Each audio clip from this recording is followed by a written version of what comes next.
As I sit here recording this video, there is possibly no Pokemon more despised by the competitive community than Aerodactyl. The first format of Pokemon Champions, called Regulation M-A, is a limited format, meaning it has very few Pokemon. And because of the specific Pokemon that are legal in this format, the Flying Fossil has gotten a chance to reaffirm the greatest truth in competitive Pokemon to newcomers and veterans alike. All Pokemon are viewed as equals before the judgment of Rock Slide. But the current situation is far from the norm, not just for Aerodactyl, but for his entire grouping. Fossil Pokemon are undeniably cool. They are a lovely mystery box, designed to shock and delight in the transition from inert rock to breathing beast. When you first unearth your fossil, you feel that you've caught a glimpse of a forgotten era, and the chance to wield what alien shreds remain as your own weapons. There's just one problem. Those weapons kinda suck.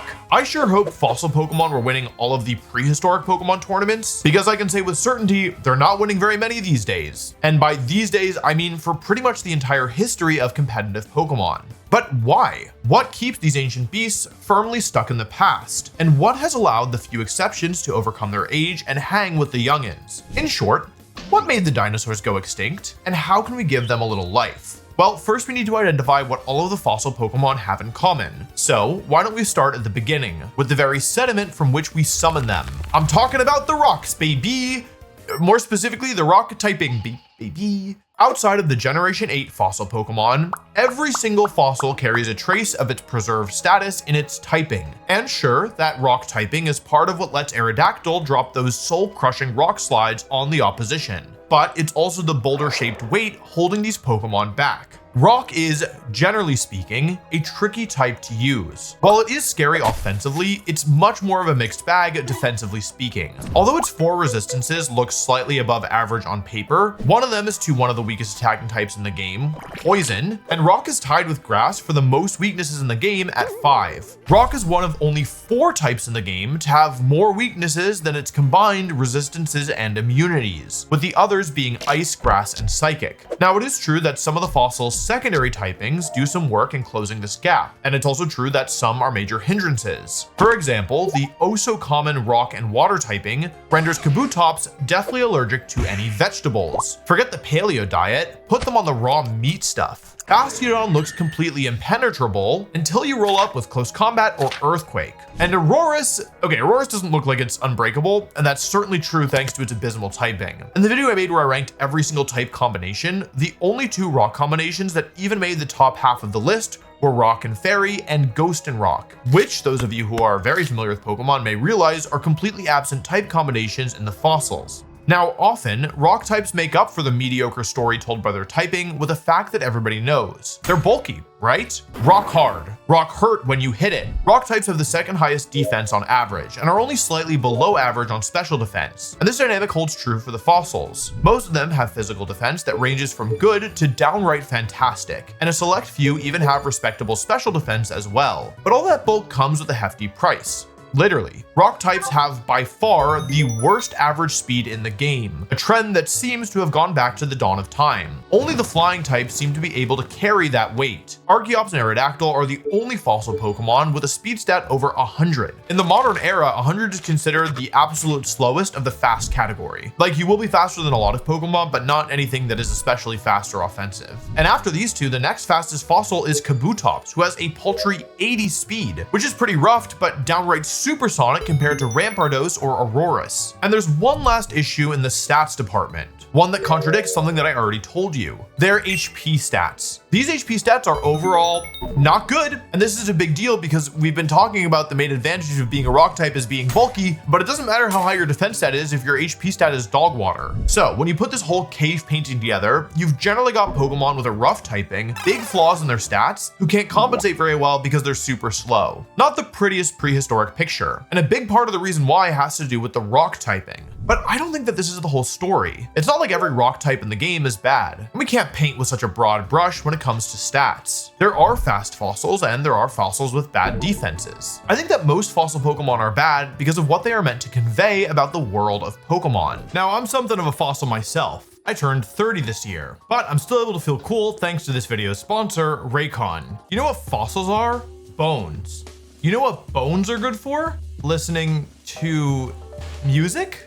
Well, yeah, actually. Raycon's bone conduction headphones use off-ear audio, sending sound through vibrations in your bones. You can still hear what's going on around you while enjoying DJ Pikachu's newest remixes, listening to a podcast, or even calling your mom. I love to go for runs, and being able to pay better attention to my surroundings with these earbuds has been a huge help in ensuring that I don't end up in the hospital from a face-first street lamp collision. Their 13-hour battery life is also great for those long days, whether it's a hike or a marathon. Not only that, but the bone conduction headphones are also waterproof, which is going to be huge this summer. I love to hang out in the pool with some music, but what's the point if I can't hear what's going on around me? No matter what you're up to, Raycon's bone conduction headphones are a great option for everyday listening. Click the link in the description or go to buyraycon.com/WolfeyVGC to get 20% off. Thanks again to Raycon for sponsoring this video. Now that we know how good they are for audio, it's back to finding out how good bones are in battle. When fossils were first introduced, they were unique creatures. The fast and frail flying type, the fearsome physical attacker, and the special attacking tank. But since then, they've fallen into two distinct archetypes: swords and shields. Until Generation 8, every other pair of fossils came in pairs that follow the stat line. Armaldo, Rampardos, Archeops, and Tyrantrum are the swords. Cradilli, Bastiodon, Caracosta, and Aurorus are the shields. Now, that's not to say that there can't be a little crossover between the categories. Armaldo actually has higher physical defense than Cradilli by 3 points. Tyrantrum's got one of the best defense stats of any fossil, and Caracosta packs a decent punch into those fins. But overall, the division is pretty clear, and the intention behind it is made all the more, well, intentional when you look at them as pairs. Bastiodon and Rampardos take the dynamic to its absolute extremes, while something like Armaldo and Cradilli play more of the middle. So, what's the purpose of this dichotomy? Well, to me, it tells a story, one specific to the archaic time frame we're dealing with here. A while ago, I made a video about why Game Freak makes some Pokemon bad on purpose. One of the reasons was to tell you a story about the world of Pokemon. When I see these fossils, I see a vision of a time when the land was ruled by simple-minded offense or defense, evenly matched against each other. And now, that strategy won't get you as far. There's a reason they went extinct after all. By pigeonholing fossils to offense or defense, Game Freak tells us something, that the past was a simple time, and that simplicity won't get you far anymore. Fossil Pokemon often fit into the Achilles heel archetype that I talked about in that other video. Rampardos packs the single highest non-legendary, non-mega attack stat. Of course, its defense and speed make it nearly unusable. Do you really think that's not intentional? The thing literally has the ability sheer force to make it more obvious. Bastiodon has got these great defensive stats and a steel typing to boot, but the worst secondary typing it could ask for, and paltry offenses. Tyrantrum and Aurorus are their descendants, with cool new tools like a dragon typing and snow warding Aurora Veil, and pretty color schemes that still can't make up for their overwhelming weaknesses. Generation 5, you've got a tank with the same awful typing that sunk its other aquatic brethren, and a flying type who should be called Achilleops. Seriously, do y'all know about Defeatus? This ability is like on par with Slow Start. Maybe worse, actually. At the beginning of this video, I asked why these dinosaurs went extinct, but the answer is that they were conceived as extinct the whole time. Which came first, the chicken or the egg? Actually, it was the long gone ancestors of the chicken. Yeah, whatever. It doesn't help that Game Freak keeps running the same playbook on fossils within archetypes. Forget attacker and defender. We've got the head smashers with big heads, the swift swimmers with big claws, the tentacle guys with big hearts. I think Cradilli's probably a pretty nice guy, and Omastar is definitely a cult leader. Who else think it? All of these reruns make it hard to tell a new story, but there are a few choice fossils that have proven they can hang in the present day. Rampardos might have Mold Breaker, but these are the guys who truly bucked the trend, and in the process, proved the facts about fossils. Let's go back to where we started in the first place. Aerodactyl. Aerodactyl is completely unique among the fossils. While Archeops might share its typing and some of its speed, the truth is that Defeatus is such a terrible ability that you may as well just completely ignore it. So Aerodactyl is really the only fossil that makes speed its calling card. I mentioned that it's currently a top tier threat in the first format of Pokemon Champions, but it's not Aerodactyl's first time in the spotlight. Aerodactyl was a present threat in both the 2014 and the 2017 metagames prior. What do those years have in common? Well, they were the first years of new games, meaning the power level was the lowest it ever gets, which suits a Pokemon like Aerodactyl perfectly. Aerodactyl uses its speed to do two main things. The first is set up Tailwind, doubling your team's speed stat, very valuable supporting move. The second is to click the move Rock Slide, which not only does decent damage, but also has a 30% chance to flinch whatever it hits and hits both your opponents. If you hit both your opponent's Pokemon with Rock Slide, you have a 51% chance to get at least one flinch. That is very powerful powerful on a Pokemon as fast as Aerodactyl. Aerodactyl does also get a Mega Evolution, though it's rarely the primary Mega on a team because other Pokemon just tend to have stronger Mega Evolutions than Aerodactyl. All this being said, Aerodactyl has been successful, especially when you compare it to the other fossil Pokemon, and it does so off the back of the one thing that the rest of the fossils are lacking: speed. By its success, we can glean the other fossils' shortcomings and some hints as to how others succeeded. I mentioned the ability Swift Swim earlier because a number of fossils get this ability, which doubles their speed in the rain. And actually, one of these Pokemon has seen a shred of tournament success before: Kabutops. In 2015, Kabutops placed 5th at UK Nationals by doing its best Aerodactyl impression, using Politoed's Drizzle to rain down some weather of its own. Sharp, pointy rocks. In the rain, Kabutops rockets up to ridiculous speed tiers, which means you could actually afford to invest in its bulk, making for an all-around attacker, who also happen to have very cool scythe arms. So it is clear that speedy rock types can succeed. But actually, the slowest Swift Swimmer of the bunch saw a little bit of play as well. Back in 2018 SoCal Regionals, Caracosta went all the way to 2nd place, and it was pretty slow. In this case, Caracosta turned its weaknesses into strengths. You may have been thinking for a while now why none of the slow Pokemon were used as Trick Room attackers, and the answer is simple: none of them had the adequate combination of offense, defense, and good typing. But Caracosta has the first two, but not the third. But that didn't matter. Instead of using Swift Swim or Solid Rock, this turtle exploited its third ability, Sturdy, in combination with the weakness policy. The ability Sturdy functions like the Focus Sash, allowing a Pokemon to live any hit as long as it was full HP beforehand. So it didn't matter if it was hit by Grass-type moves, it would always live a hit and fire back in return. Inside of Trick Room, this was a scary prospect. Outside of Trick Room, it still had some use because it had the priority move Aqua Jet to finish off low HP foes. It wasn't just the attackers who saw some play though. In 2025, a small group of players rallied around one unassuming threat. It was a slow, lumbering hunk with no offensive prowess to speak of and a bevy of weaknesses. I am speaking, of course, of the Don himself, Bastiodon and his loyal Bastiodon Mafia, who turned him into a threat capable of hanging in a format full of restricted Pokemon like Calyrex and Miraidon. Bastiodon was a meme pick turned legitimate threat by a group of SoCal players who called themselves the Bastiodon Mafia. Bastiodon was designed as a very specific matchup band-aid for a fellow Don, Miraidon. Wide Guard was at a premium in the restricted metagame of 2025. With this move, Bastiodon could keep Miraidon safe from the incoming assault of spread moves that were so frequent in the format. But the reason to use Bastiodon specifically for Wide Guard came for its matchup against another Pokemon, Calyrex Ice Rider. Miraidon teams typically struggled pretty hard against the Calyrex Ice Rider teams because they were so bulky they would live a hit. Glacial Lance does tons of damage, hits both Pokemon, you can't intimidate it because of the Clear Amulet, and they had Trick Room to turn the speed against Miraidon. But the thing is that Bastiodon was actually a perfect fix. You already know that Wide Guard could be used to shield Miraidon, but that's actually not all that Bastiodon could do. In Scarlet and Violet, it had some newfound tools, specifically the move Iron Defense, which it always had and increases its defense by a lot, and the new move Body Press. Body Press does damage based on how high a target's physical defense stat is, and this includes if you boost it with Iron Defense. After a boost, Bastiodon easily 1v1'd Calyrex Ice, and was actually faster than them inside of Trick Room. Bastiodon also enjoyed good matchups into Precipice Blades Groudon and some Calyrex Shadow Rider sets, thanks to its access to Foul Play. This group of enterprising players fully committed to the Bastio bit, brought it to the San Antonio Regionals, and one of them even managed to make day 2 in a tournament of over 600 players. You better come prepared when you're matched up against the Dawn.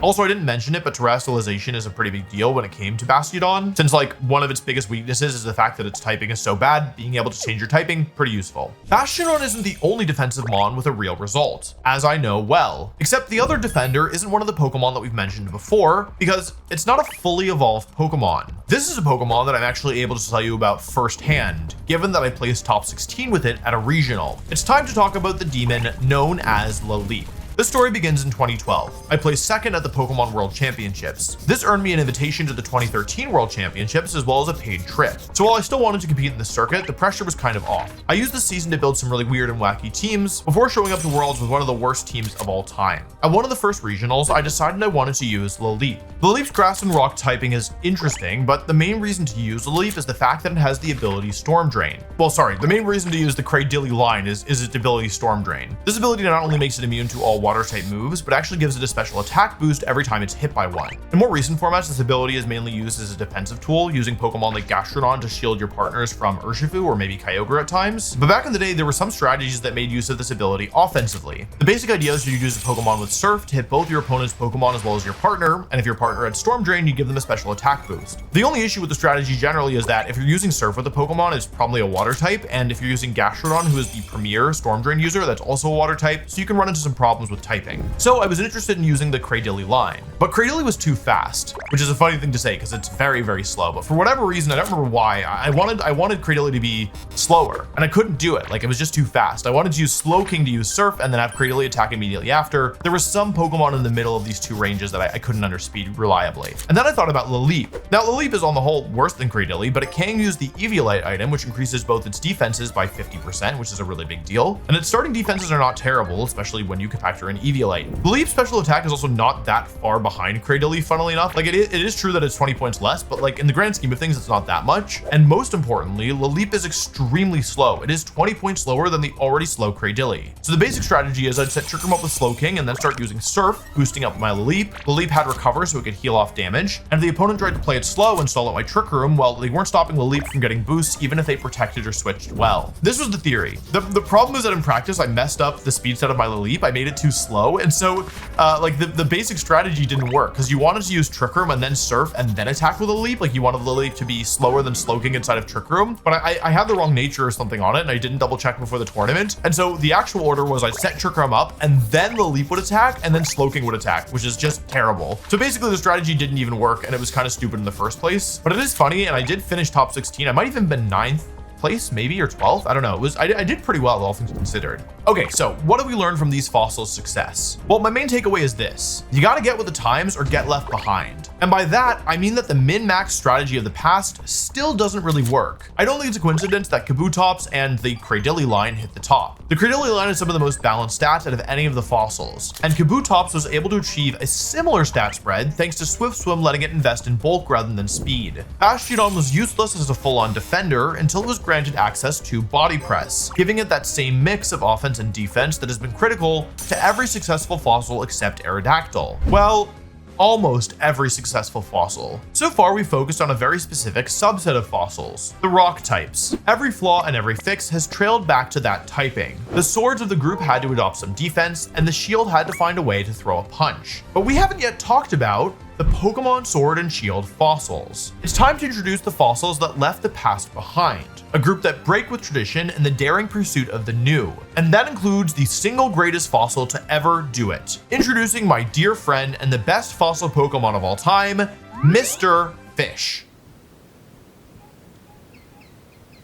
Anyway, moving on, Dracovish and the rest of the Galarian fossils are a new category, the freaks of nature. They are not rock types, not devoted to offense or defense. I mean, are they even fossils? Well, no, they're not. These four Pokemon are chimeras, unholy mixtures of other creatures, assembled in Frankensteinian configuration. They never should have existed. And that is exactly why these are some of the best fossils to ever do it. The Galarian fossils all map very nicely onto the body pieces used in their creation, so they all have a couple things in common. First of all, they've all got fairly balanced stats. Second, they all have 3 abilities that correspond to their build your own fossil body parts, which also determines their types. When it comes to the legs, the ice-type Arctos make use of whatever cold weather creature lengthened their back half to double their speed in the snow, while we can glean from the Dragon-type Draco's Sand Rush that those green-striped legs belong to a desert dino. The heads also confer unique abilities. Electric-type Zolters get Volt Absorb, while Water-type Vishes get Water Absorb. But they also determine one other thing: which of their absolutely broken move each Pokemon gets, either Bolt Beak or Vicious Rend. These 2 moves are some of the strongest moves ever created. When introduced, they were 85 base power, 100% accuracy moves that double in power if the Pokemon goes before its target, including if the enemy switches out. Now, it is true that speed is the second worst stat for the 2 Dracos, and the worst for the Arctos. The ice types are already at a distinct disadvantage since ice is such a bad defensive typing and dragon is so great. The slow speed stat dooms them to be permanent second stringers. Now, you might think, okay, stick these things in the sand and let it rip, which would make sense if not for the one unique element of each fossil: their third abilities. Each fossil has a unique ability that seems to be a novel trait brought on by Dr. Karalis's groundbreaking experimentation. Arcto and Vish yield Ice Body together. Arcto and Zolt produce Static. Draco and Zolt make Hustle, and Draco and Vish renders the absolutely illegal combination of Strong Jaw and Vicious Rend. These last two abilities boost the Pokemon's already fearsome signature moves to atomic levels. Dracovish gets a no drawback 1.5 boost, giving it a functional 255 base power move as long as it goes first. That's more than Explosion, by the way. Now maybe you're thinking, Dracovish isn't actually that fast, so how easy is it for it to move first? Allow me to introduce the Choice Scarf. Choice Scarf makes a Pokemon 50% faster, but doesn't allow them to change moves after they've locked into a move until they switch out. That's not so big a drawback for Dracovish because, let's be honest, it only really wants to click Vicious Rend anyways. Dracovish is slightly more complex. Hustle gives the same 50% power boost, but to all of Dracozolt's physical moves, at the cost of an 80% accuracy modifier. That is a steep price to pay, and Dracozolt needs a way around it if you want to use Hustle. In this case, the answer isn't an item, but a mechanic. The signature gimmick of Sword and Shield, Dynamax. When a Pokemon Dynamaxes, its moves become guaranteed to hit for the next 3 turns. Now, of course, Dracozolt also loses Bolt Beak in this time, but what it gains is variety and a method to boost its own speed. That squawking head isn't just good for Bolt Beak, it also allows Dracozolt to learn Aerial Ace, a normally weak move that just happens to be flying type. With max Airstream at its disposal, Dracozolt could rack up speed boosts during Dynamax, and with Hustle and Life Orb behind it, deal massive damage. Once it wasn't Dynamaxed, you could roll the dice with Bolt Beak, but you could also keep the guaranteed hits going with Aerial Ace for some nice reliable damage. While Dracozolt racked up quite a few nice placements during its time, a full tournament win eluded it. Dracovish, on the other flipper, didn't just win a tournament, it won a full-on international with Choice Scarf and Vicious Rend. Although it did also pack a fast Rock Slide just to pay homage to the fossils that came before. Dracovish and Dracozolt's success are proof of the narrative structure that usually makes fossils bad. It's not just that they aren't rock types, they're not even really fossils. They're parodies of the concept, perversions that are designed to feel jokey and other. Dracovish is, in some ways, the sword to end all swords, but it gains that offensive prowess through weird sources, like its move and its ability rather than the rock typing that had previously defined the archetype. And that ability is the one born not out of either body part, but out of their fusion. Something definitively modern, only achievable by casting off the shackles of its past and accepting a new, stunning, gloriously attractive and beautiful feature. Sheesh, I'm starting to sound like I'm talking about Scarlet and Violet instead of Sword and Shield, am I right? Wait a second. Terra Water Dracovish? Oh, no, that can't be coming. That cannot be coming. That's not real. That's not real. That's not real, right? Tell me that's not real. Okay, it is true that Scarlet and Violet didn't introduce any new fossils, but Wind and Waves are on the horizon. If they've got some ties to the past, I hope they don't look too far back. The last thing we need is another Swift Swimmer, or Water and Rock type. Honestly, even Rock at all, I could pass on. If they're gonna make a fossil Pokemon, let's make it good. That means subverting the past and looking forward, even if it requires a little unethical bioengineering in the process. Thanks for watching. If you enjoyed this video, please check to see if you're subscribed. Many people are not. And if you'd like to watch another video, I recommend checking out the one where we talk about why Game Freak makes some Pokemon bad on purpose. It'll likely be extra illuminating after this video.